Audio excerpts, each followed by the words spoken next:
Ei, gente, bem-vindos a mais um Beleza no Comum. Aqui, Priscila, é um prazer sempre saber que eu posso estar aqui com vocês toda semana, conversando sobre um assunto que diz respeito à sua vida e à minha vida. No programa de hoje, nós vamos trazer um assunto muito sério, importante e que você não pode perder.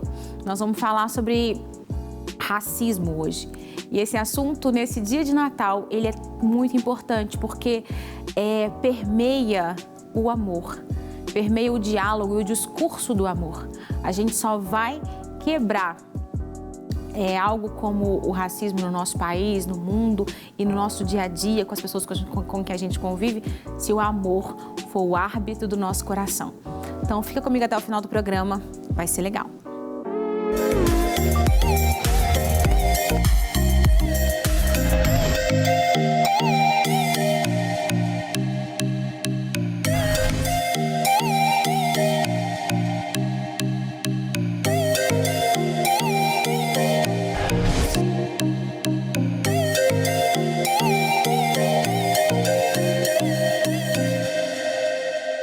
Bom, a gente vai começar com a nossa reflexão de todos os programas e eu queria ler um trecho hoje do Nelson Mandela.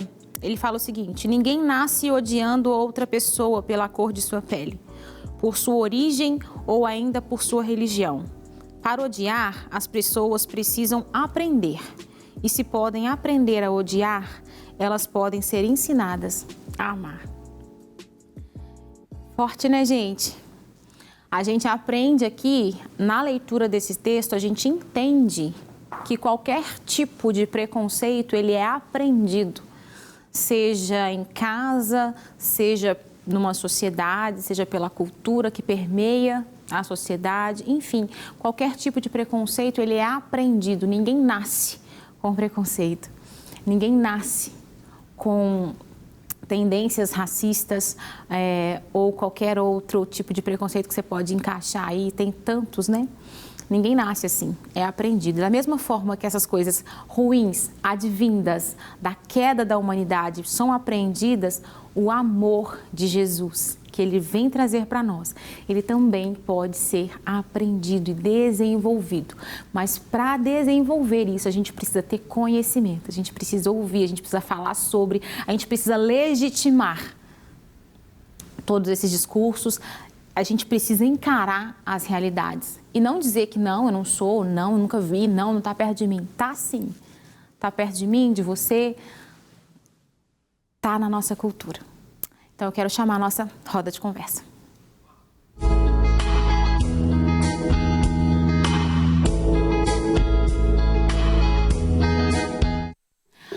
Voltamos aqui então e eu trouxe convidados especiais demais para a nossa roda de conversa hoje. Tem uma participação remota também, porque quando o papo é muito importante, a gente tem que chamar muita gente boa para falar sobre. Vou começar apresentando vocês, que não é novidade, quem está aqui à minha direita, o nosso pastor querido Rafael Valente. Obrigada, Rafa, pela sua presença. Eu agradeço, sempre bom estar aqui e ainda mais um privilégio poder partilhar desse assunto, dessa temática com vocês.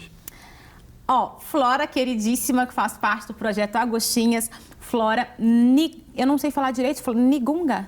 Ngunga. Ngunga. Flora Ngunga.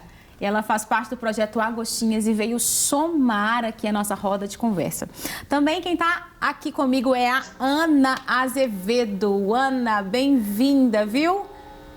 Obrigada, viu? Uma honra poder participar e falar desse assunto tão importante. Muito mesmo. Flora, obrigada pela sua presença também. Eu fui chamando a Ana. Muito obrigada, viu? Tenho um privilégio de ter você aqui. Eu agradeço, é uma honra. Gente, a Flora e a Ana fazem parte do projeto Agostinhas. São 7 mulheres, né, Flora? Somos 7. Espalhadas pelo Brasil e também tem uma no exterior, é isso? A Milena, ela está nos Estados Unidos. Legal. Fala pra gente o nome das meninas que fazem parte do projeto. Então, nós temos a Ana Felício, a Ana Stout, a Isa Vicente, a Kátia, a Jacira. Estou esquecendo alguém, Ana? Não, né? Isso. Olha, gente, quando eu estava conversando com a Flora antes para entender como que surgiu o projeto, né, Flora? E sabe quando Deus ele faz as coisas acontecerem? Resumidamente aqui, nós vamos ter um programa para falar só sobre o Projeto Agostinhas, mas só para vocês entenderem. Quando Deus faz e quer unir pessoas com um propósito, é Ele que faz. Foi mais ou menos assim, né, Flora? Foi, exatamente. Cada uma no seu lugar, pessoas de cada ponto do nosso país, assim, diferentes, se uniram para falar sobre esse assunto tão necessário para os nossos dias de hoje. Eu acho que nunca vai deixar de ser, pelo nosso histórico, nós vamos levar tempo para poder sermos um pouco melhores, sabe, assim. E claro que só seremos perfeitos quando Cristo voltar, né? Mas a gente precisa melhorar bastante e eu acho que é possível, sim. E eu queria começar, gente, perguntando para vocês, assim, por que a gente precisa falar sobre isso especificamente no ambiente cristão, no ambiente onde as pessoas têm Cristo como Senhor, por que ainda assim é necessário falar sobre esse assunto? Bem, geralmente muitas pessoas evangélicas cristãs, elas tendem a dizer o seguinte, olha, o evangélico cristão, ele não é racista, isso é algo que não pertence ao cristão. Se você aceitou Jesus, então está tudo resolvido, né? E eu sempre gosto, quando nós olhamos para as Sagradas Escrituras, né? E, por exemplo, Pedro andou com Jesus, sim, não é? E provavelmente ele estava ao redor, né? Quando Jesus estava contando as parábolas do samaritano, mas ele também foi preconceituoso. Então, qual é a questão? Né? Então, nós temos que compreender que, por exemplo, o ato de você aceitar Jesus, né? Ou seja, eu sempre digo que são 2 passos, né? O primeiro seria a nossa conversão, né? E após a nossa conversão vem a santificação, que é um processo que vai acontecer até que Jesus volte, né? Então, é um engano nós dizermos que não, nós então aceitamos Jesus, então já está tudo resolvido. Seria ótimo, né? Num passe de mágica. Não, você é evangélico, então você não pode ser racista. Mas, infelizmente, nós vemos que, mesmo sendo adotados agora como filhos de Deus, nós traímos, nós mentimos, nós escorregamos em muitas coisas, né? Então, nós temos a nossa cosmovisão caída. Então, o racismo, ele atravessou a nossa história, afetou a cultura, a cosmovisão de muitos e, realmente, nós precisamos redimir essa cosmovisão, né? Então, nós não podemos dizer... Porque muitas pessoas dizem, racismo é coisa de mal amada. Eu acho que a gente pode trocar e dizer racismo é uma característica também da humanidade caída, né? Porque o racismo é uma visão idólatra, né? Quando você olha para o outro de uma forma na qual você se sente superior, né? Então você olha, então eu sou superior, então você está idolatrando um ser em detrimento do outro, né? Então o homem caído, ele é idólatra em muitas áreas, né? Então o cristão, ele tem que olhar para isso. Nós temos que olhar, por exemplo, tem um versículo que está em Apocalipse 7:9, que diz que Jesus Apocalipse 7:9, a gente já está na consumação, né? Jesus já voltou e tem aquele versículo que tribos, nações estarão adorando ao Senhor com palmas. Então a gente tem que olhar para esse versículo e pensar assim, poxa, Jesus já voltou e ainda está importando tribos, nações, vivendo, louvando a Deus. Então, essa realidade tem que fazer sombra aqui atrás, antes de Jesus voltar. De tal forma que a gente pensa, se lá depois de Jesus voltar, as tribos e as nações estão louvando, então tem algum problema aqui. O já ainda não de Deus, ele tem que irradiar. Então, é isso que eu penso que nós, como igreja, nós temos que nos esforçar para que Apocalipse 7:9 seja realidade aqui. Hoje, né? Gente, hoje eu estou aqui só para compor, né? Eu vou deixar as pessoas que têm o que dizer falar sobre isso. Rafa, como é que você enxerga isso? Bem, a primeira coisa que eu fico pensando quando eu sou convidado a poder falar sobre isso é que eu tenho que buscar sempre ânimo, né? Porque a gente sempre parte de um pressuposto, às vezes, um tanto quanto complicado. A vinda de Jesus, o nascimento de Jesus, sobretudo, é para fazer justiça. Justiça à condição do homem e, consequentemente, justiça à humanidade, né? A igreja, né, ela é uma camada, ela faz parte da sociedade, ela é um recorte da sociedade. Então, presente na sociedade, ou ela vai ser um instrumento de justiça, ou ela vai ser um instrumento que vai perpetuar a injustiça. Então, torna-se necessário e fundamental falar sobre racismo, sobre discriminação, porque Jesus por meio das suas parábolas, por meio do seu ensinamento, por meio da sua experiência, da sua vivência, ele está falando sobre isso. Inclusive, a exortação que Jesus faz no Novo Testamento, melhor, nos Evangelhos, acerca de Israel, é que Israel cometeu várias quedas por não ver o outro, o estrangeiro, né, o de fora, o samaritano, como alguém digno dessa humanização. Acho fundamental que se fale, até porque, se nós não falarmos, no mínimo a gente perpetua esse tipo de injustiça dentro dos nossos espaços, porque é uma ideia equivocada pensar que não se tem racismo dentro do ambiente da igreja, né? Eu falo como um pastor preto que consegue ter muito mais referências, talvez na igreja americana, que eu consigo me identificar um pouco mais com pessoas da mesma cor, da mesma origem. É claro que tem uma distância. Então, acho fundamental que se fale sobre isso. É uma pauta cristã, né? Talvez tenhamos vários problemas de partidarismo abraçando isso, mas é fundamental falar sobre isso, porque existe... Fala-se muito sobre essa questão do vitimismo e alguma coisa, como se fosse opcional. Como se você escolhesse, eu quero falar sobre isso, eu queria poder falar sobre outras coisas, né? Não é um lugar confortável para nós, ainda mais o lugar de estar sempre como alguém que tem que ensinar constantemente dentro do espaço cristão evangélico, justamente porque a Escritura, numa meditação mais atenciosa, ela já ensina sobre isso.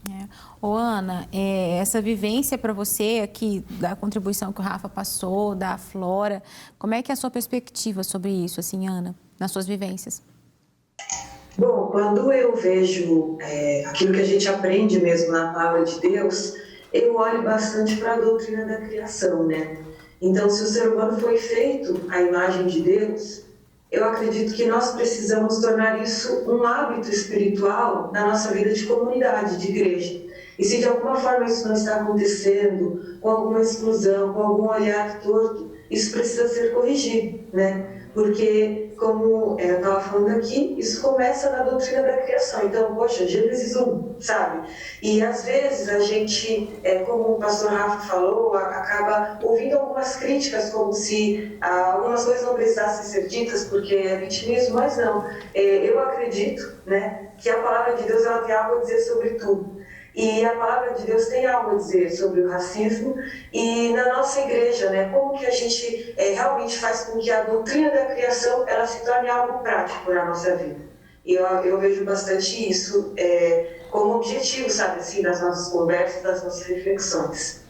E é legal a gente pensar que às vezes a gente esquece que nós somos cristãos, temos uma perspectiva a partir da vida de Jesus, mas nós estamos completamente enraizados num mundo que tem a sua cultura, que tem as suas vivências. Então, assim, é um fato consumado que o racismo está enraizado na cultura brasileira, devido a toda a história que você já ouviu nas suas aulas de história, enfim, tudo isso que a gente já é sabido, né? Está enraizado. Teria alguma opção, alguma possibilidade da gente estar isento disso? Eu não acredito. Primeiro porque, se nós pensarmos no racismo como uma prática pecaminosa que contraria essa imagem de Deus no outro, que é uma imagem intrínseca, não tem como separar, independente da sua cor, enfim, de tudo, o ser humano é feito segundo a imagem e semelhança de Deus. Então, nós pensamos que o oposto a essa afirmativa é um pecado, né? Então, a gente já nasce nessa condição pecaminosa. Então, Nossa, a gente vai perpetuar. O que é a salvação? É a intervenção de Deus na história humana. Então, se Deus não intervir, a gente continua produzindo cultura, produzindo teologia, produzindo sofismas, filosofias que vão perpetuar de forma máxima ou mínima esse tipo de injustiça que nós estamos tratando aqui hoje, que é o racismo. Sim, muito bom, né? Muito, eu acho que teologicamente falando agora, né? Eu acho que é bem isso, assim, a gente parte da raiz do pecado, né? Não tem como, assim. E o que a gente produz, se não passa pelo Evangelho, se não é redimido na cruz, está enraizado de pecado. E está enraizado de pecado a partir de uma cultura. Uma coisa muito importante que me veio à cabeça, ouvindo a Ana falar, é que quando você sofre uma discriminação, por exemplo, quando eu sofri as primeiras vezes, eu não identifico como racismo. Por quê? Porque eu não tenho entendimento do que é.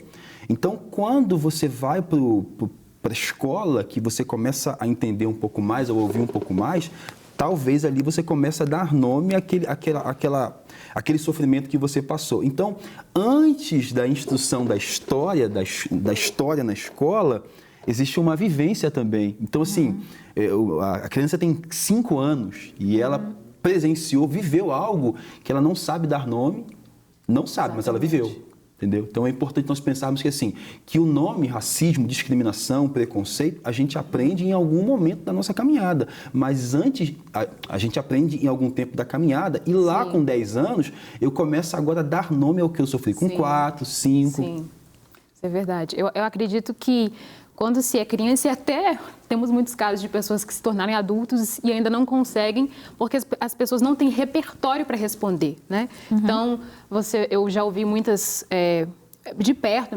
mesmo, por exemplo, uma criança que era chamada de chup-chup de petróleo pelos amigos e ele não conseguia compreender, mas ele não queria mais ter aquela cor, né? E, por exemplo, você cresce em um Brasil onde as pessoas olham para um cabelo que não é liso e dizem, olha, cabelo é ruim. E isso é um hábito. E muitas pessoas dizem, não, eu não vejo diferente, eu sou... Né? As pessoas acham que Deus nos fez daltônicos, porque realmente nós vemos que existe na multiforme graça de Deus, as pessoas são diferentes. Existe um cabelo que é crespo e não é liso. E hoje até as pessoas estão se policiando mais, mas eu pelo menos cresci aqui no Brasil ouvindo, fulano tem cabelo bom e fulano tem cabelo ruim. Isso é um hábito, mas não é um hábito assim que as pessoas não passam, isso é bobeira. Não é, porque a pessoa, quando ela fala isso, ela olhou para você, ela analisou e falou assim, não, o cabelo do fulano não é bom, né? Não, olha só os traços físicos.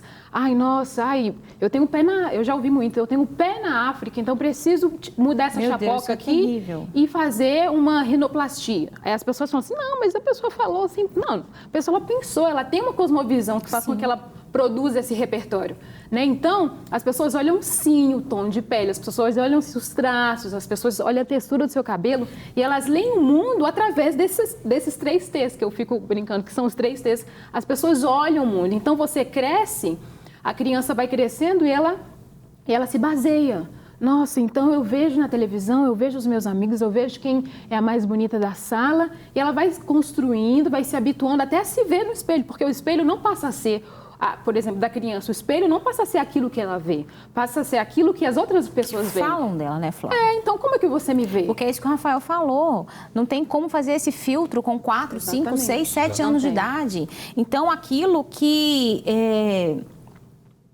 ela escuta, ela acha que é aquilo que ela é. Exatamente. Tem um padrão estabelecido, né? Assim, a gente está sempre em contato com tudo. As nossas literaturas infantis, agora que se produz um material mais específico, né? Bonecas específicas. Mas quando se é criança, por exemplo, eu estou lendo lá O Pequeno Príncipe. Quando eu vou ver as gravuras, todo mundo tem que ler O Pequeno Príncipe. Quando eu vou ver, é distante, é bom, mas é distante da minha realidade, entendeu? Então eu passo a ter como referência agora o meu amigo da escola, uma outra pessoa, um tipo de beleza, um tipo de cabelo, um tipo de fala, entendeu? Que só depois, eu estou com 32 anos e eu posso dizer que não tem muito tempo em que eu tive essa consciência, entendeu? Essa consciência. Entendo demais. Ana, essa vivência infantil, é muito importante a gente falar isso aqui, porque pais que estão nos escutando, eu tenho 2 filhos pequenos, nós somos os responsáveis de minimizar esse estrago que foi feito há décadas, há séculos passados. Nós somos responsáveis de legitimar todos como iguais, que é o que nós somos, né? Você viveu isso, Ana, essas experiências na sua infância, essa não identificação com aquilo que é colocado como padrão também? Como que é isso para você? É algo que é bem comum. Eu costumo dizer que muitas vezes isso acaba acontecendo na escola, né? E aí na escola a gente chega, por exemplo, eu tive a experiência de ter crianças me dizendo, você não vai brincar com a gente porque você é escura, né? E assim, naquele momento eu não entendia, a gente fica... Na realidade, a gente tenta continuar, é o que a gente faz, né? Aí, dependendo de como é a nossa formação familiar, no caso, eu chegava em casa, falava com os meus pais e com certeza foi fundamental.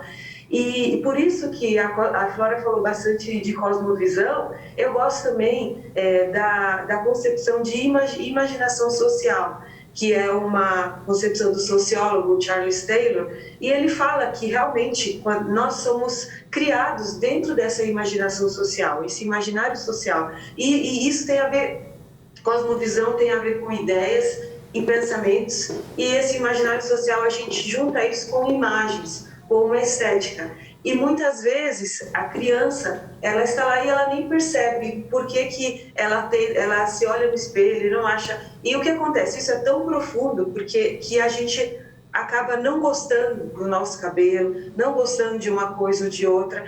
E isso precisa realmente vir de uma educação totalmente intencional, sabe? Hoje, como o Rafa falou, a gente tem muitos desenhos e graças a Deus, né? As coisas estão mudando. Enfim, mas ainda bem é uma coisa devagarzinho que está acontecendo e que nós que somos adultos agora, a gente está voltando para trás, revisitando nosso passado e falando, bom, esse pensamento que eu mesma tinha a respeito de mim mesma não é legal. E aí é uma cura, né, que vai acontecendo com Deus. Legal.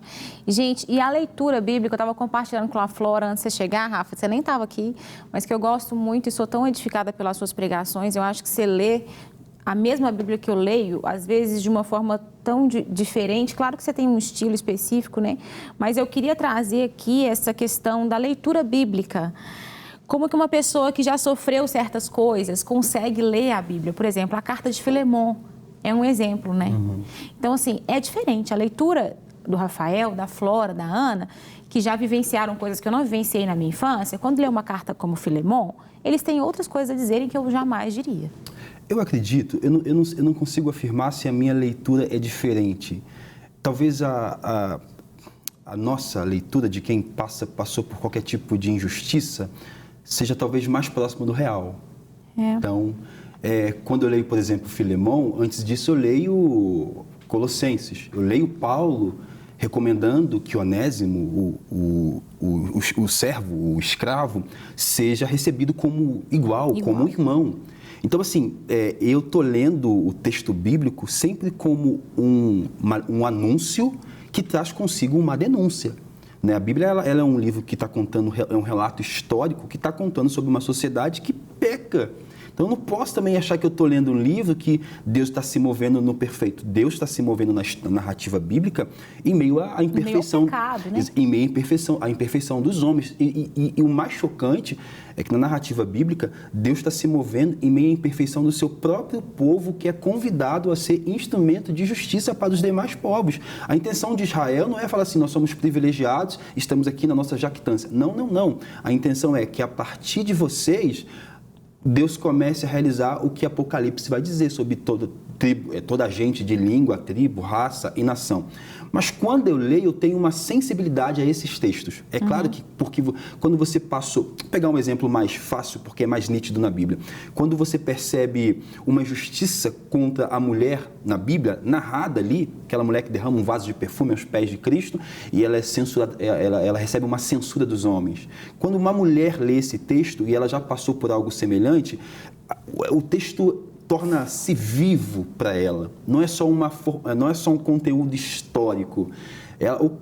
Tem um relato ali. Então, por exemplo, quando eu leio Filemon, para mim já é assustador, porque naquela sociedade em que é totalmente permissível um ser humano ser dono de outro, né? Ali é o relato de escravidão não é igual. Né? Aqui é uma escravidão étnica, onde o ser é tido como alguém inferior. Lá é uma escravidão, às vezes, econômica, pós-guerra ou algo parecido. Mas quando eu leio, qual que é a parte que me chama mais atenção? A ênfase do Evangelho. Apesar da injustiça, o apóstolo fala assim, receba-o como um irmão. É desafiador, porque ele está mexendo naquela pirâmide, sabe? Do homem, da mulher, dos filhos. E lá embaixo, aquele que não tem voz, o escravo, né? Agora ele fala assim, não, você que está no pico da pirâmide, deve receber aquele que você escravizava como um irmão. Então, para mim, eu penso que o Evangelho, eu falo como pastor, né? Eu penso que o Evangelho ele responde a todas as demandas. Sim. O que falta para a gente é perceber a prática do Evangelho. É bem disruptivo esse texto e muitas pessoas, a discussão muitas vezes que algumas pessoas falam é, não, tá vendo, na Bíblia tinha escravidão e não sei o quê, e como o Rafa falou, a gente tem que, primeiramente, deixar claro que a escravidão era tolerada, ela não era ideal, Sim. né? E a gente vê que Deus instituiu uma lei para minimizar, porque já era realidade. Então, para minimizar o estrago, né? Assim como quando se fala sobre o divórcio. Não é que Deus queria o divórcio, mas ele entendia que por causa do coração duro desse homem, eu preciso minimizar essa galera caída, né? Então, as pessoas brigam muito, nós recebemos muitas mensagens nos Agostinhos para falar, não, mas a Bíblia tinha escravo. Não, calma aí, você precisa ler a Bíblia toda. Sim, você precisa entender Precisa o ser honesto. Sim. E ver também, né, a escravidão, muitas pessoas se faziam escravos, às vezes por causa de uma dívida, e a gente vai lá no jubileu e a gente vê que de 7 em 7 anos, Deus falava, olha, agora vocês vão libertar. O jubileu dizia o quê? Eu quero que a gente vai voltar para como as coisas deveriam ser, sabe? E as pessoas, elas não se tocam muito nisso. Mas o que me chama a atenção nesse texto de Paulo e Filemão é porque ele está falando com uma pessoa cristã. Então, Paulo, ele está falando assim, olha, eu estou falando com o meu parceiro, né? E parece que quando ele fala essa palavra parceiro, vem do significado de koinonia, né? Alguma coisa para dizer, olha, você que tem a mesma cosmovisão que eu, que serve o mesmo Deus que eu, porque ele entendia que naquele momento o status quo era super normal ter escravo na sociedade lá romana, então era tranquilo, então ele sabia da jurisdição. Sim. Só que ele não estava querendo se preocupar, porque, por exemplo, hoje nós temos leis que criminalizam racismo, mas ele estava falando assim, Filemão, tudo bem, a gente tem leis, eu não estou nem falando nesse âmbito.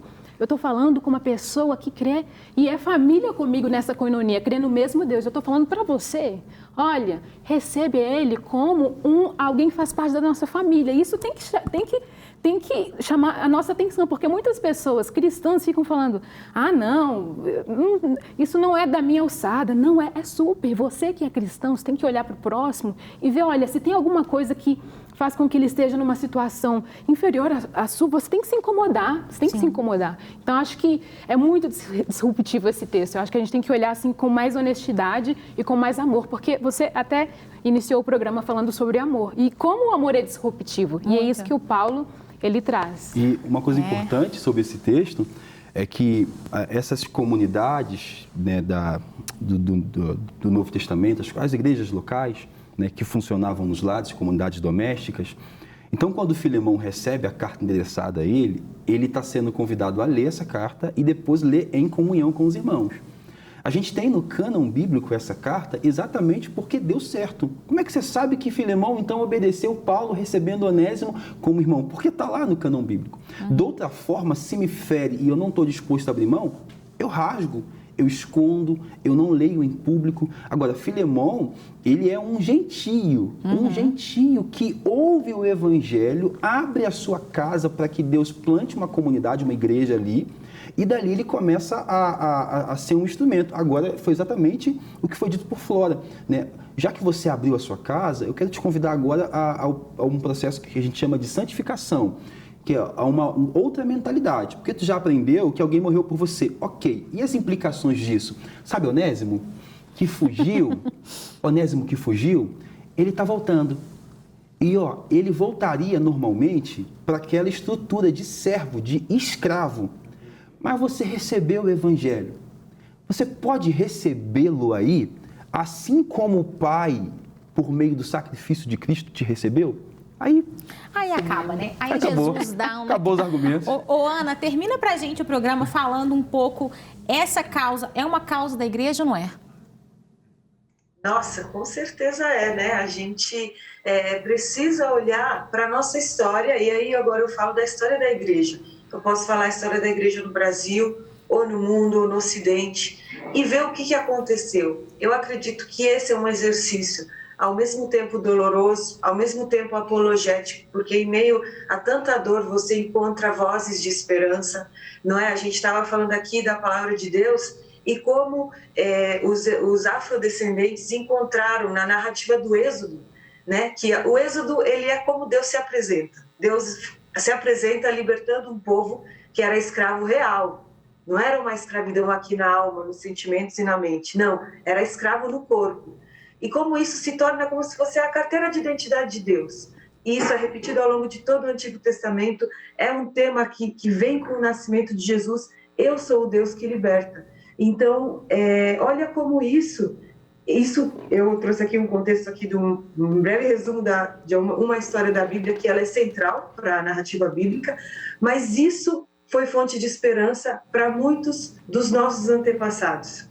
Então, olha como os próprios cristãos elaboraram essas passagens de Filemão, de Êxodo, e a gente pode olhar para isso e encontrar esperança. Então, eu vejo que a igreja pode sim olhar para o seu passado, olhar para aquilo que não deu tão certo assim, olhar para aquilo que deu certo, e a gente pode, então, prosseguir, né, na nossa caminhada com um caminho a trilhar. Bom, é isso. Eu só posso dizer, é isso. Obrigada, Flora, Rafa, Ana, que você receba essa mensagem nesse dia 25 de dezembro. Um Feliz Natal para você, para sua família, que o amor de Jesus transborde no seu coração. Hoje eu estou vestindo a Capri, como sempre, eu quero agradecer pela parceria. Está aparecendo no Instagram deles aí, roupas maravilhosas sempre, para poder deixar você, mulher, mais bonita. Até o nosso próximo Beleza no Comum.